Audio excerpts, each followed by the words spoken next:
I know it just seems like one big run-on sentence, but it's actually a podcast. Here's what's coming up on The Nice Guys today. Yeah, you know, Doug, we only get one shot at this life. It's one of my key underpinning messages, and we better be doing what we love and what we're good at and where we want to go. Otherwise, we're wasting time. These go to 11. Need an education on how to grow your business?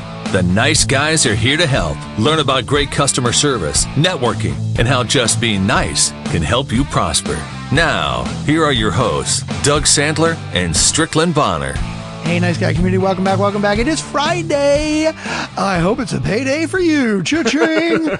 My name is Strickland Bonner. On the other side of the microphone, Mr. Doug Sandler. We are now taking the place of the morning zoo. Right, exactly. Wait a minute, I didn't... hold on. I rang my bell. Bell's feeling good. Oh, God. Yeah, it's on a solid surface. It's right next to... Yeah, it's in a good spot.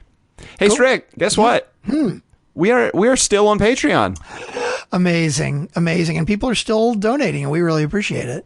We so very much appreciate it. If you have not had a chance, please take a moment, go over to our Patreon site. We are at patreon.com/nice guys. A couple of things are going to happen when you go over there. First, watch the Steve or listen to the Steve O'Brien audio that's on there. That was the one that was banned from YouTube. So if you have a podcast. Yeah. If you have not had a chance to do that, please take a moment and do that. And then while you're there, just look at that one was banned, or the episode where we had the music was banned. Wait a second. Was the Steve O'Brien one banned too? Well, we had. Did we put that on YouTube? I don't know. I thought maybe we didn't. Anyway, let's move on. Let's run along with that one. It's a really good audio. If you haven't heard it yet, you'll listen. You might, if you could tell us why it was banned, we would like to know. Don't give away any secrets, Strick. I know you know, but okay. Nice Guy community, let us know why you think that it was banned from YouTube. While you're there, take a moment, check out the different reward levels that we have. Everything from just $2 a month to, oh my God, you're giving us $1,500 a month. We have all of those in there. So pick one that is appropriate for you.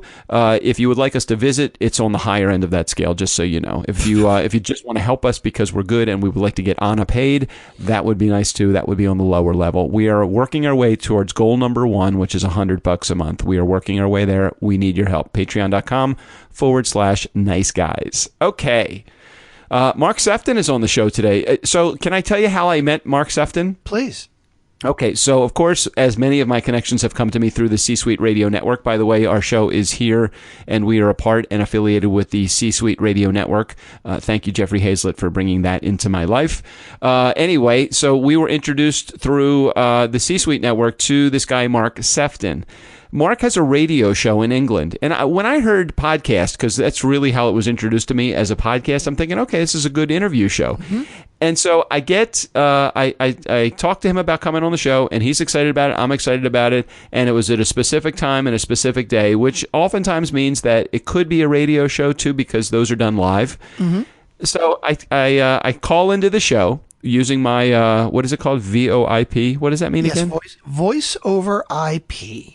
Okay, so I call into the show using VoIP, and as I'm on hold, I'm listening to him, and Mark is actually like a radio DJ. I mean, it was like actually a radio show. Okay. Which I thought was totally cool because he's playing and he's in the UK. He's playing these great songs. So he's, as I'm on hold, I'm listening to him, and I'm like, hey, Mark, can you, the next song, play Michael Jackson?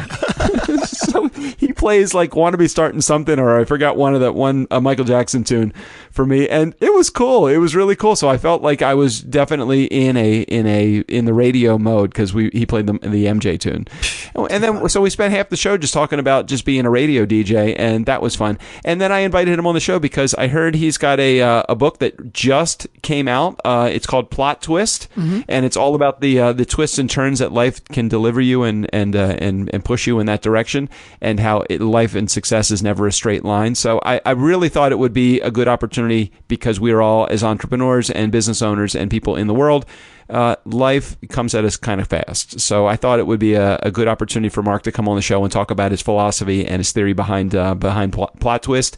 And you'll hear he's just a good guy, and you'll enjoy the conversation that I had with him. No, his first book is called Inside Job. This is his second book. There's a great line on his website where it says, your inability to say no is like putting your hand in a fire. And it says, we must learn to respect fire so that it can serve us and not hurt us. The same is true of the word no. When we don't say no to the things that harm us, hurt us, and stress us out, it can cause great pain and suffering. But how many of us don't learn that? Because I'm like that. I don't say no nearly enough, but ultimately I know there are times where I should say no and it hurts me and I don't learn from it. As a part of this interview, he talks about the words, 3 words that you can learn from a 2-year-old and how they can be interpreted and actually improve your everyday life. I won't share the 3 words. It's a little teaser for listen to the interview, and he will share those 3 words with you. And these are 3 words that if we just say them to ourselves, they can actually improve our lives every day. So very cool interview with Mark Sephton. Anything before we get to the interview? Let's see. It says he's a public speaker, columnist, and a football coach, which for those of you in the U.S. means a soccer coach. Yes, we're not talking about American football. All right, so let's get to the interview. Mark Sephton here on the Nice Guys on Business podcast. Check it out. Some might confuse our guest today if seen on the dance floor to, let's say, Michael Jackson. Yet, if you look closely, you can actually see he's lip-syncing the words. My good friend, Mark Sephton, he's actually a 2-timer. Yep, his book release was actually yesterday. I screwed this up completely thinking it was today, and I was going to give him a whole bunch of razz about that. But his book called Plot Twist actually released officially yesterday, and he's handling all the curves in the road and the changes in the directions by writing about it. And I know him professionally. I know him a little bit personally, too. We all realize that life is never in a straight line. Here to deliver his crooked message is my friend, Mark Sephton. Welcome to the Nice Guys, Mark. Love that. I love how poetic you are, Doug, with introducing your guests. Yeah, man. Hey, that's, here's what I do. I know you have a radio show also, and you would do a lot of interviews, and sorry, we'll get to your message in a second. It's just really interesting. I feel like if I can write the intro paragraph, which is usually 2 or 3 sentences, the rest, all the questions, they flow pretty easily, but it's the intro. You need to make sure you really totally fuck everybody up by doing the intro right. Yeah, well, the intro's on you, Doug. You asking me questions, then it's really on me how I answer them. That's so true. I never really thought about it that way. So, hey, Mark, so you got this book. It just came out. It's called Plot Twist. It launched yesterday. So how exciting is that? Yeah, it's very exciting. I think it's a little bit like having children in some ways. I think the first one is always going to take some beating because you don't know really what to expect. But I've thoroughly enjoyed the way it's been received and just excited to kind of get people diving into it and hearing the stories of what it really speaks to people. And that was the thing that I loved about my first book, Inside Job, was the fact that I would get random emails and messages from people that I'd never even heard of, and they would thank me for writing it because it brought healing to their life, it brought clarity, and so that's always exciting about you putting your vulnerable self into letters on a page which can impact and challenge people in the way they think, act, and behave. Yeah, and I 100% agree with you. I mean, you loved it so much the first time you made reference to the first book that you wrote called Inside Job.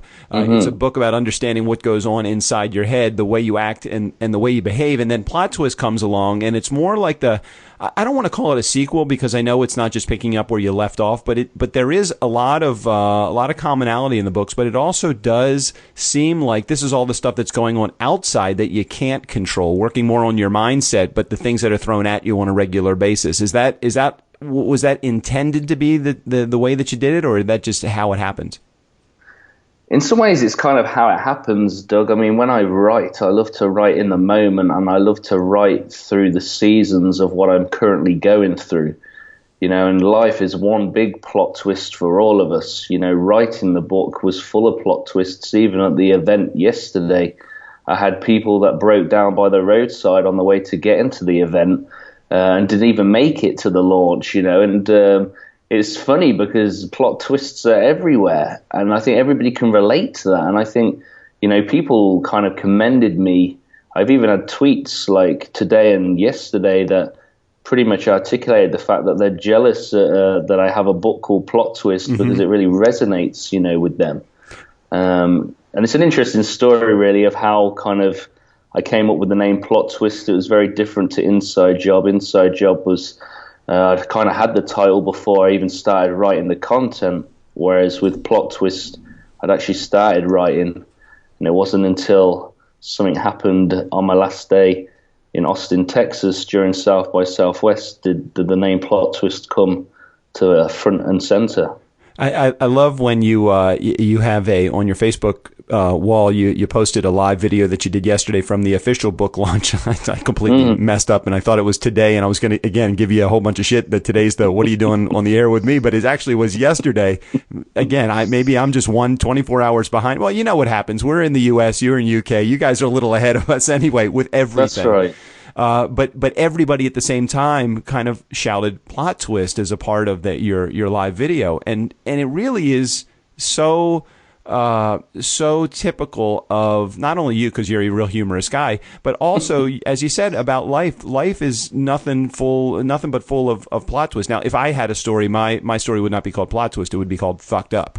so it's what's so great about what you've done is it sounds like you've had a lot of personal experience, as we all have, with plot twists in your life. But share maybe some of the things that you talk about that really got you to the point where you were writing about this plot twist, which is common for everyone. Yeah, I mean, I started writing Plot Twist, like I said, before I even had the name, but it kind of really dawned on me that even the stories that I was sharing, like one of the chapters is called Find Your David, and it's about a true story of when I was in Austin, Texas, and I was about to go and speak to a company called Hanger, which are the largest prosthetic limbs manufacturers in the US. Mm-hmm. And I went to this place called Two Hands Coffee afterwards after I'd done the talk. How interesting is that? You're going to a prosthetic place and you're going to a cafe called Two Hands. That's horrible. That's horrible. I know, but was that where you were going to make the connection right there? No, not at all. It wasn't. In fact, you're the only one who's actually referenced that. It's quite funny. Oh, that's hilarious. That's the first thing that sticks out in my mind. But all right, so anyway, go ahead. Funny. Yeah, nobody's actually even put those two together, Doug, so kudos for you and how your mind works. Yeah, fucked up. Like I said, my book is called Fucked Up. And I'd come back after that talk, and the place was packed. There was not a seat anywhere to be able to sit down and to enjoy, a nice coffee beverage. And so I saw this guy over in the corner, and he was kind of occupying two chairs, and he had like literature all over these two tables. And I thought, I think he's going to be my best bet of trying to sit down. And I wanted to put some juice into my Mac computer as I just used it for my talk. And I went and introduced myself, and instantly we kind of built up a rapport. I love that in life when you can connect with somebody and it's so effortless. It's like you know each other before, very natural. And this guy was called David, and he was the area manager of a new food concept that they were bringing to Austin, Texas. And we just instantly built a rapport, and he asked me why I was in Austin. I was telling him that I was doing a talk during South by Southwest and was here just to kind of share and build on some connections I'd made in Austin, Texas through social media. And he was like, I love what you're about, Mark. I love everything that you do. I really want to go to your event. And he gets on his phone. He goes to an Eventbrite. He books a ticket for him and his wife. And subsequently, a relationship was formed between me and him. And it resulted in, some incredible plot twists in terms of the fact that, I really hadn't had an agenda that afternoon. But I was just wanting to sit down and enjoy the moment and reflect on the talk that I gave. But in that ability to engage with somebody who's a complete stranger, it shifted my whole afternoon and in some ways impacted on other opportunities subsequently from that initial hello. So plot twist really does mean a lot of it. It doesn't have to be bad. I mean, it doesn't have to be going in a foreign direction. That line to success is never a straight line. It's always a jumbled mess. And you still get from point A to point B, but you've got to. I spent 2 weeks this summer with my son, and we did a lot of traveling through the national parks in the United States. And I kept saying to him, and he's a 20-year-old, and we always, as fathers, we are trying to always impart our wisdom on our kids, as you do with your kids as well. And I said to him a number of times along the way, and this is a typical line that a dad's going to say to his son, or that anybody's going to say, it's not about the destination, it's about the journey. And the plot twist is really an integral part of the journey that you take just through life. I would not expect to go through life without a tremendous amount of plot twists. Mm-hmm. Yeah, I mean, the premise of plot twist really is that we all have goals and visions and good intentions for our life. Things come from left field and take us in a different direction, resulting in greater opportunity. And really, the book teaches people how to pivot, evolve, and reinvent themselves. So from my point of view, I've kind of really attacked it from a positive point of view. There's certainly things that are thrown in our face that are negative, but our ability to be able to look for the lessons and grow beyond our current limitations and who we really are is an exciting place to be. Life is both beautiful and painful in the same breath. How true is that? So I want to make a pivot, as you said. I want to make a pivot from plot twist and just talk about some of the other things that you're doing. Because in addition to writing, you also are a coach, and you have actually a really cool, I call it a kick-ass radio show, because you actually play music on your radio show. And I was fortunate enough to be on that show too. It sounds like, and it seems like through practice, you're doing what you want to be doing with your life. Is that so? Yeah, Doug, we only get one shot at this life. It's one of my key underpinning messages, and we better be doing what we love and what we're good at and where we want to go. Otherwise, we're wasting time.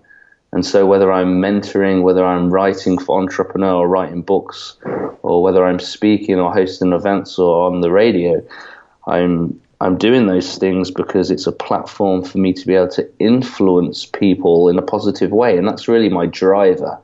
And we spend so much time trying to please other people and accept what other people want from us, and we kind of have this shotgun approach, hoping that we hit the very thing that we should be doing.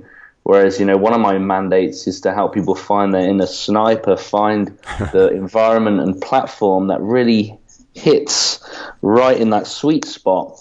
Michael Phelps is a great example of finding your inner sniper, the most decorated Olympian of all time, and not so much now, but when he was in his heyday, as soon as he hits the water, that guy comes into his own and he absolutely obliterates the competition. And yet Michael's had his own personal challenges, having 2 DUIs, in the last 3 or 4 years. Same guy in the wrong environment, something negative. Same guy in the right environment, most decorated Olympian. And I'm really good at helping people find their swimming pool. What's interesting about what you say is I think that we all have those inner demons, and as a coach, you probably see it more often than not, because I think that you probably do a better job of analyzing and determining how to solve the problem. So let me talk about that for a second, because I know that you are a coach, and as a coach, what are you seeing are the biggest trends in the problems that people are having now? Have they changed a lot from where they were years ago, or is it still facing those inner demons and working through that and quieting that voice, that asshole inside your head? Is that a challenge still?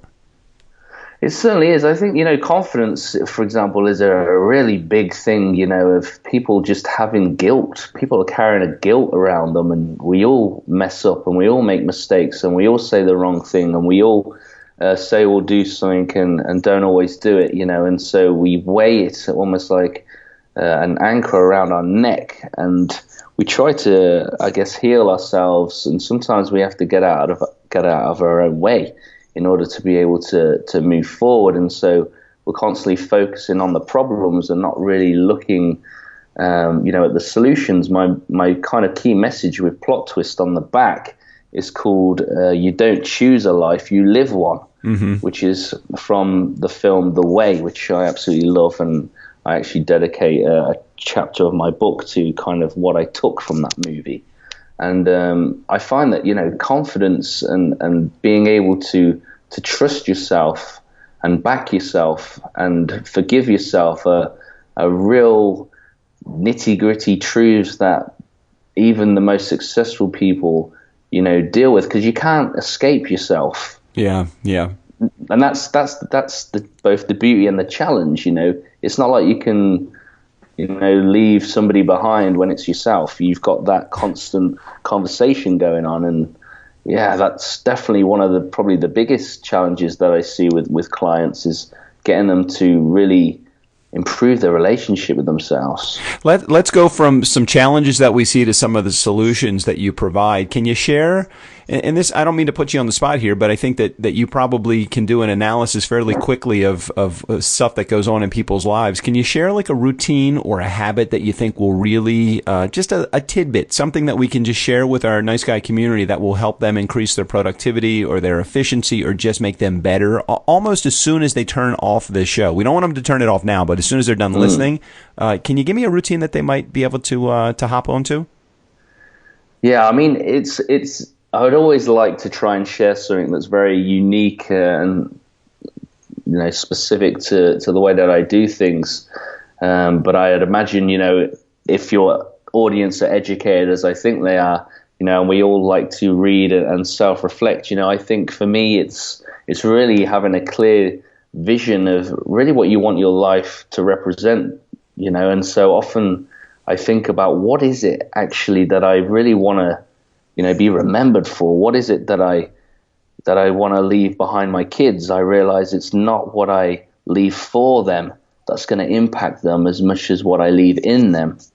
And so often we try and live a life that's going to leave a financial legacy for our children or for people. But for me, it's got to be what I leave inside my children, within the people that I care about and love, that's really going to have the biggest impact. And so when I consider, some of the challenges, and we all know our own past and we know where we failed and where we've got things wrong.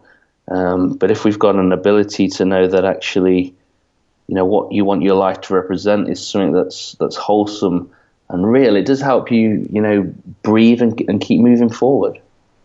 I love your posts on Facebook and on social, and Mark, just so you know, Nice Guy community, Mark is a what you see is what you get kind of guy. Do you think that helps you, hurts you, is indifferent to your growth over the last umpteen years of you having your own business? No, I think if it's true, which I believe it is, what you see is what you get. You get a lot for your money, Doug. Maybe so, man. How so? Okay, so expand on that. How so? British beef right here.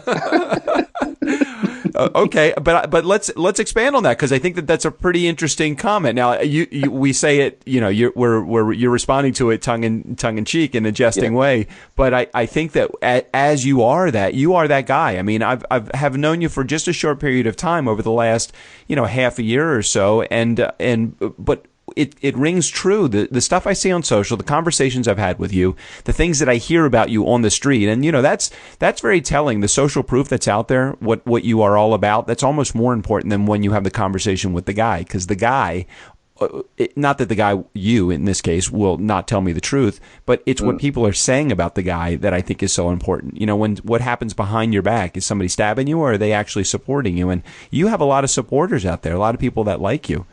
I think that part of that is challenging when you're a nice guy the way you are. Do you find that that's to your advantage, though? I do believe that you attract who you are, and I love people, and I love to give the best of me, and I love to support people. I'm mindful that, unless I am putting myself out there, people don't know I exist. But equally, I care so much and get a kick out of seeing other people do well. So while, I blow my trumpet sometimes, and I always say it's my trumpet to blow, equally I want to grab your trumpet and blow it for you. I think in terms of just wanting to connect and help people, like I genuinely love people and enjoy creating an atmosphere where people really feel like they can come alive and they can breathe.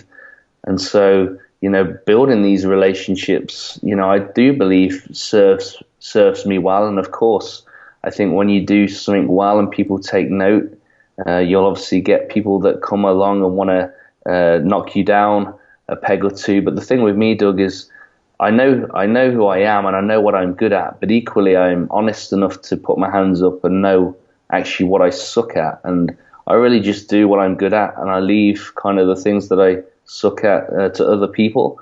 And I generally, like to create a win-win and a collaboration where, if we're going to do something with our lives, if we're going to make an impact, then let's do that together.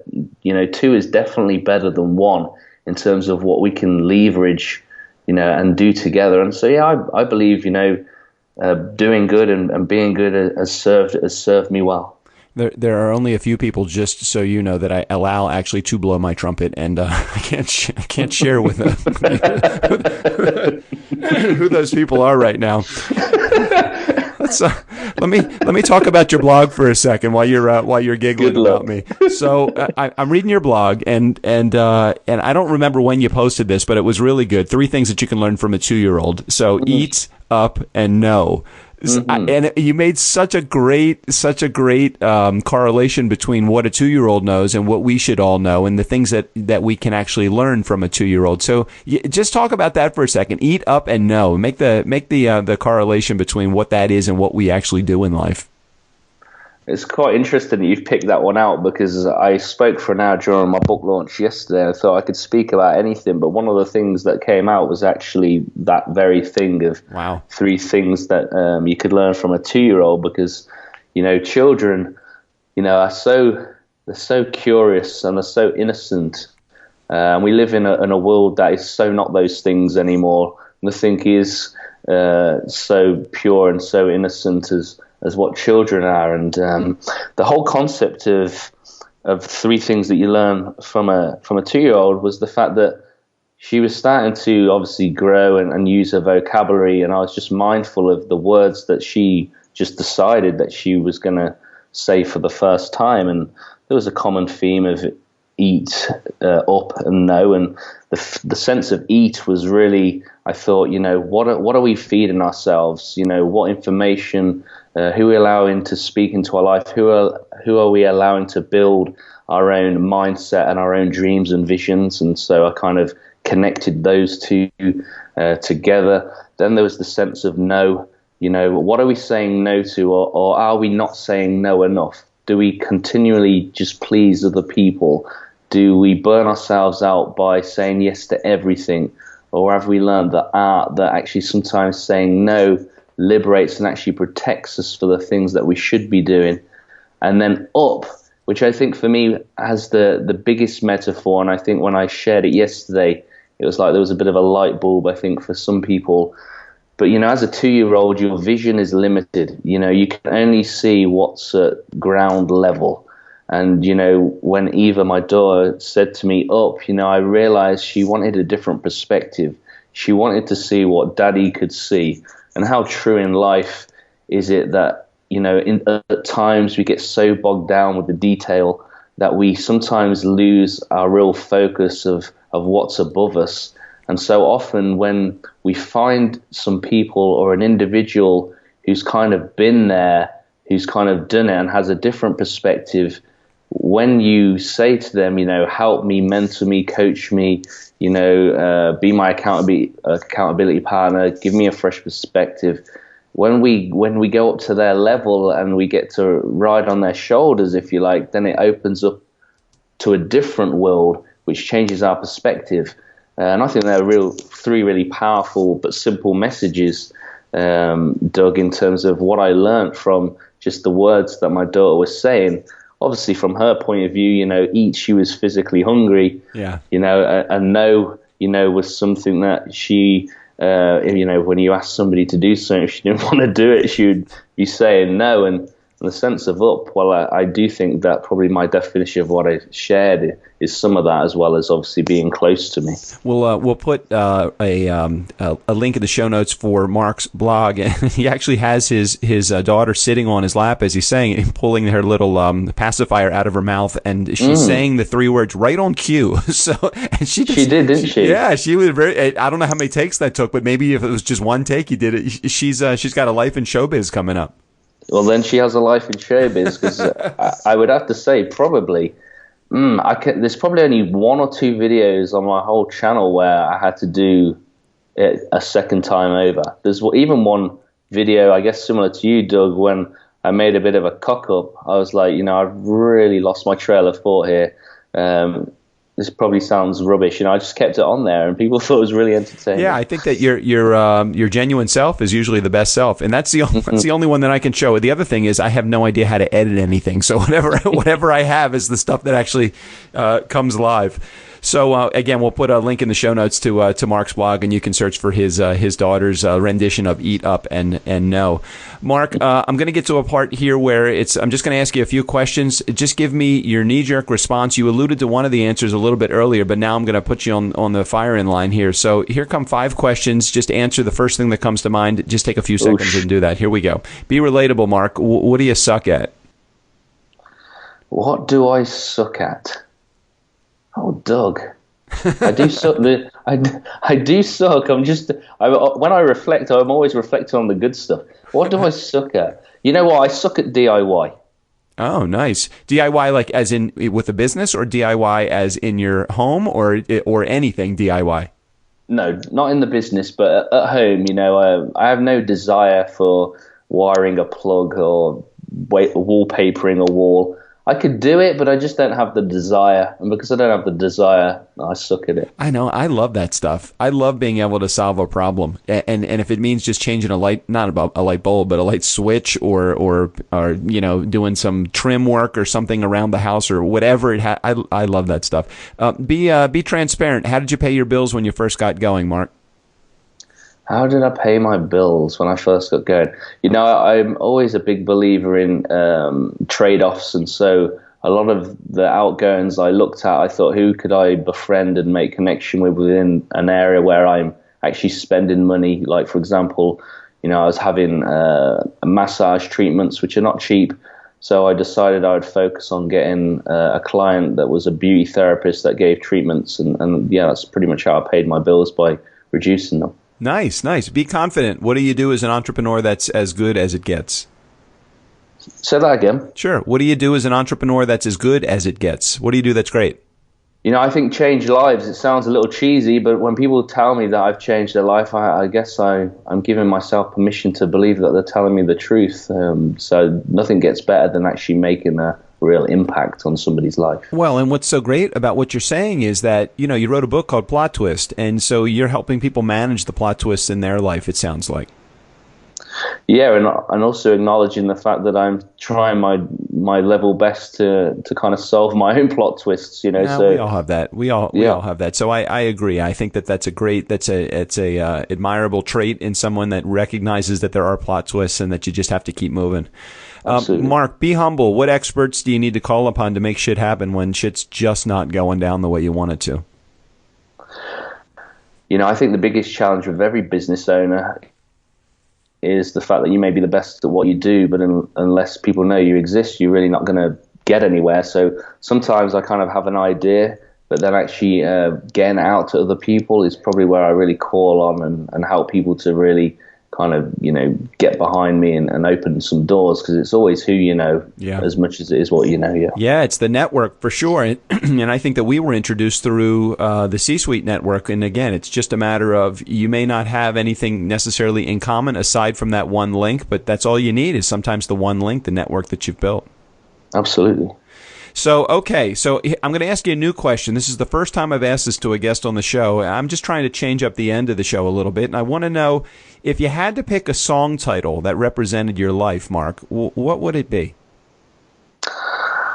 Gosh, it's a tricky one. There was a couple that kind of spring to mind for me, Doug. I guess one of the obvious ones would be like Roller Coaster by the Chili Peppers. That's a but I think one. probably the one that... Nice. Well, I think everybody could probably use that one, couldn't they? That's good. But I was trying to maybe bring something that I could kind of maybe bring something, that less obvious. I guess I would go with something maybe like "Take Me to Church" by Hosier. Oh, that's really nice. That's good. That's good. I'm glad you didn't say something like "Girls Just Want to Have Fun." Yeah, big girls don't cry, or fat bottom girls make the rock and roll go round. Hey, that's very cool. Hey, Mark, do you have your phone anywhere near you? Yes. Okay, great. Do you have an iPhone or something inferior? iPhone. Okay, excellent. And go to your texting app. Tell me the last text you either sent or received. Oh, blimey, this is naughty, Doug. Yeah, okay, good. Well, only if you're naughty, Mark. Well, we're all a bit naughty. Okay, what, you want me to read what I... Yeah, either sent or received, whatever the last one is in your box. Okay, the one that I have is called... Well, the reply is quick, good read. Oh, nice. Were they referring to Plot Twist? No, sadly not. It was an article post that they'd sent to me that they believed that I would enjoy reading. Nice. And go to your photo app for a second. What is the last thing you took a picture of? Goodness. Okay, it's actually a video. It's a video that I haven't actually posted yet. Oh. I don't know whether I'm happy to play it, but whether you can hear it, I don't know. No, that's all right. What is it of? Well, just give us the roundabout of what it's about. Well, it was pretty much tomato, potato. Let's call the whole thing off. And the reason why I was going to do the video of that is that we often all we all mean the same thing, but we say it differently. Yeah, that is so true. So true. Mark, if somebody in our community wanted to get a hold of you to either talk about your services, get the book, do anything that's related to Mark Sephton, how would they be able to do that with you? I think probably Twitter is probably the one where I'm most responsive. My handle is @SeftonMark, even though Mark Sephton, who is a different Mark Sephton, gets so many tweets and tweets me probably 10 times a day saying, "This is for you. I wish this was my book, but it isn't." Hey, that's pretty good that he's getting a whole bunch of that. We'll make sure that we put Mark's contact information right in the show notes as well. Mark, thank you so much for being a part of the Nice Guy community and being on the show today. Loved it. Hey, Nice Guy community, never underestimate the power of nice. Again, special thanks to Mark Sephton for being on the show. Steve O'Brien, go ahead and take us out of here. You've put enough in little Johnny's 529. Now, it's time to really help out someone in need. The Nice Guys on Business need your support. Please go to patreon.com, and for as little as $2 a month, you can help these guys continue to ramble on and on and on. Week after week after week. Thank you for your support. And boy, is it weak.